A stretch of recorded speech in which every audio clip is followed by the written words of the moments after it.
Apa makna salib? Di kayu salib ada dua orang penjahat. Sebetulnya mereka perampok. Yang satu kurang ajar karena mengatakan, oh kalau kamu anak Allah, turunkan dirimu dari salib. Tapi ada satu yang mengatakan, Yesus ingatlah aku. Kalau engkau datang kembali, jangan lupa aku. Nah saudara-saudara, ada sebuah kalimat yang saya mau meneguhkan kepada Anda semuanya. Tidak ada nabi, tidak ada orang suci, tidak ada malaikat yang berani mengucapkan ini. Hanya Yesus yang mengucapkan ini. Dia mengucapkan kalimat ini. Sesungguhnya hari ini juga kamu akan bersama aku di dalam Firdaus. Apa artinya? Di kayu salib ada jaminan pasti, garansi Anda selamat. Di kayu salib Anda diselamatkan. Saya mau mengatakan ini saudara, karena banyak orang sekarang ini lagi nyari jalan keselamatan. Macam-macam caranya. Ada yang jalan dengan dengkulnya. Di India ada orang ingin supaya selamat, dia berjalan dengan dengkul berkilo-kilometer. Ada juga yang puasa 40 hari 40 malam. Ada yang katanya harus berbuat baik. Sebaik-baiknya Anda, sesuci-sucinya Anda yang namanya manusia, tidak ada yang sempurna. Dosa adalah dosa, walaupun mungkin tidak kelihatan. Contoh, saudara mikirin saya, wah Pak Paulus itu kok ganteng sekali ya. Jasnya nyuri dari mana? Misalkan ada. Itu jasnya nyuri dari mana? Kok saudara bisa mikir saya nyuri jas? Anda kan belum tanya kepada saya. Padahal saudara tiap kali ketemu dengan saya salaman. Pak Paulus, puji Tuhan, saya diberkati oleh khotbah Bapak. Kok Anda bisa mikir jas saya ini nyuri dari mana? Jadi kan saya tidak tahu, saudara senyum dengan saya, saudara bilang saya diberkati, saudara kasih perpuluhan. Kok masih bisa mikir saya nyuri jas? Namanya manusia, siapa saja, kapan saja, di mana saja, kita bisa berbuat dosa. Mungkin tidak membunuh, mungkin tidak merampok, mungkin tidak mencuri, mungkin tidak meledakkan bom bunuh diri. Tetapi saudara bisa berpikir jahat, sedikit saja. Atau mengingini milik orang lain. HP siapa tuh? iPhone 12. HP saya Nexian. Sudah tidak ada lagi merek ini. Kemudian saudara, sebentar kalau dia orangnya pergi, kita ambil. Baru saudara merencanakan saja. Saudara sudah berbuat jahat. Saudara mungkin orang tidak tahu. Atau saudara lagi duduk di pinggir jalan. Tiba-tiba ada Agnes Monica lewat. Kemudian saudara berpikir macam-macam, ya kan? Saudara, Anda hanya berpikir sedikit jahat yang belum jadi tindakan. Itu sudah dosa. Maka saya mau mengatakan, sesuci-sucinya orang. Sesaleh-salehnya manusia. Sehebat-hebatnya hamba Tuhan, umat Tuhan, utusan Tuhan atau siapapun juga. Tidak ada yang bebas dari dosa. Karena apa? Saudara-saudara, kita semua yang lahir ke dalam dunia, kita punya sifat dosa bawaan. Dan itulah sebabnya Allah turun menjadi manusia, menyadari bahwa kebaikan manusia tidak akan pernah membuat manusia kembali kepada Bapa. Dibutuhkan korban. Zaman dulu, potong kambing, potong domba, burung terkukur, atau burung darahnya dikorbankan untuk penebus dosa.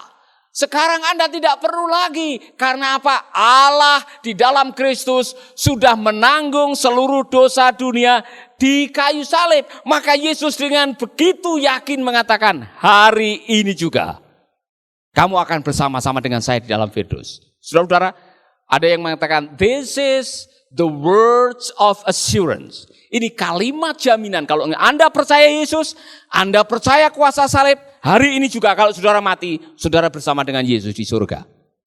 Karena dia yang pernah mengatakan, akulah jalan, kebenaran, dan hidup. Amin. Katakan kepada teman saudara, ingatkan dia, di kayu salib ada jaminan keselamatan. Amin. Jadi kalau saudara meninggal dunia, besok, seandainya kita meninggal dunia besok, saudara-saudara, tidak perlu ditangisi. Ya, karena kita Meninggal adalah cara terbaik untuk bersama dengan Yesus selama-lamanya. Karena kita sudah dapat kepastian bahwa ketika kita percaya kepada Yesus, kita mendapatkan keselamatan. Saya mau mengatakan ini kepada saudara. Tidak peduli Anda perampok, penjahat, pencuri, koruptor. Yesus bilang sama penjahat ini, kalau kamu percaya kepadaku, hari ini juga. Oh saudara-saudara, hanya di dalam Kristus, hanya di dalam salib Kristus ada keselamatan. Amin. Haleluya. Maka Rasul Paulus benar waktu mengatakan di bawah kolong langit ini tidak ada satu nama yang di dalamnya kita beroleh selamat kecuali di dalam nama Yesus.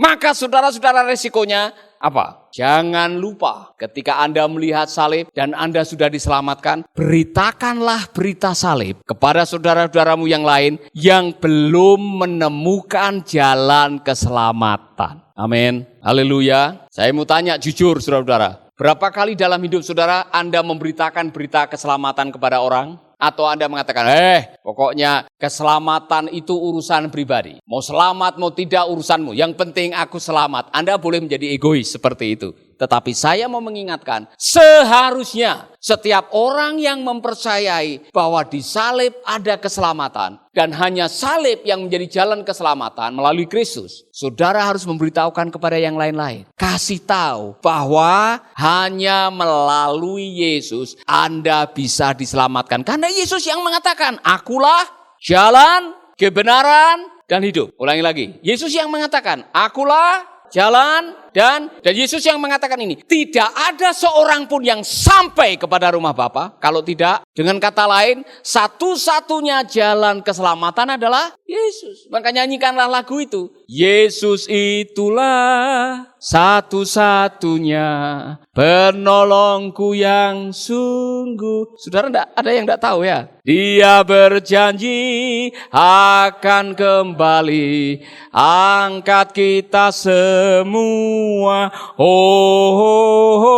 Amin. Oke, saudara yakin? Saudara sudah percaya Yesus? Maka dengarkanlah ini, hari ini juga Anda dapat kalimat kepastian. Anda akan masuk surga. Respon yang berikutnya, selain memberitakan, Anda punya tugas memberitakan kabar keselamatan. Jadi ada orang yang mengatakan begini, it is impossible to stand before the cross and forget the loss. Saya ulangi lagi. It is impossible to stand before the cross and you forget the loss. Artinya apa? Rasanya tidak mungkin Anda berdiri dekat dengan salib dan Anda melupakan orang-orang yang terhilang. Artinya apa? Setiap kali Anda berdiri di depan salib, ingatlah orang-orang yang terhilang yang belum tahu kabar tentang salib. Mungkin itu anakmu. Mungkin itu suamimu, mungkin itu istrimu, mungkin itu tetanggamu, mungkin itu mertuamu. Beritakan kabar sukacita bahwa di salib ada keselamatan. Amin. Haleluya.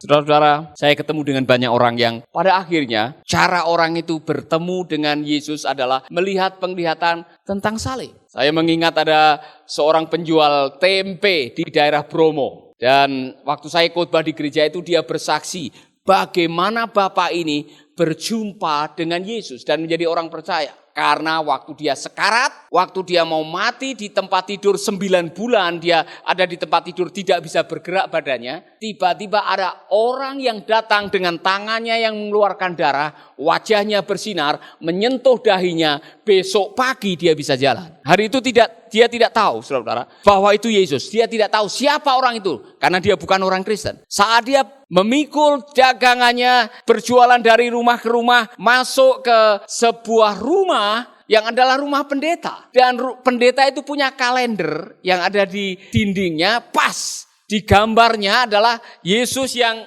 sedang terangkat juga, dan tangannya berlubang mengeluarkan darah. Itu kaget, Bapak itu dia kaget sekali.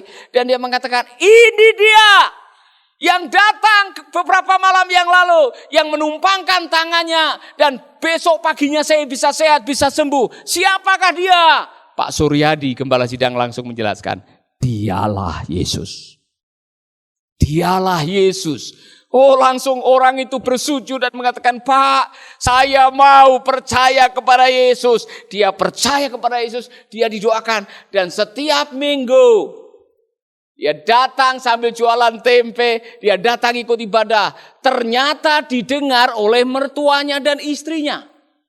Maka dia diultimatum, kalau kamu sampai pergi ke gereja lagi, saya ambil istrimu dan kamu pergi dari rumah. Orang itu bersaksi dengan saya. Oh, dia diancam macam-macam, saudara. Tapi dia mengatakan, bagaimana mungkin saya bisa melupakan orang yang telah menyembuhkan saya? Bagaimana mungkin saya bisa melupakan orang yang telah memberikan keselamatan kepada saya? Tidak mungkin. Saudara-saudara, memang benar dia diancam, dia diusir. Tapi dia tetap setia. Dia tetap setia karena dia sudah berjumpa dan meyakini juru selamatnya. Amin. Sahabat, Anda baru saja mendengarkan program Making Life Better. Hubungi kami di 0811 3901 144 atau 0811 3901 140. Mari dukung pelayanan Making Life Better melalui rekening BCA 66 900 30525. Sekali lagi, 66 900 30525. Atas nama Paulus Wiratno. Terima kasih, Tuhan Yesus memberkati. Making life better, bikin hidup lebih baik.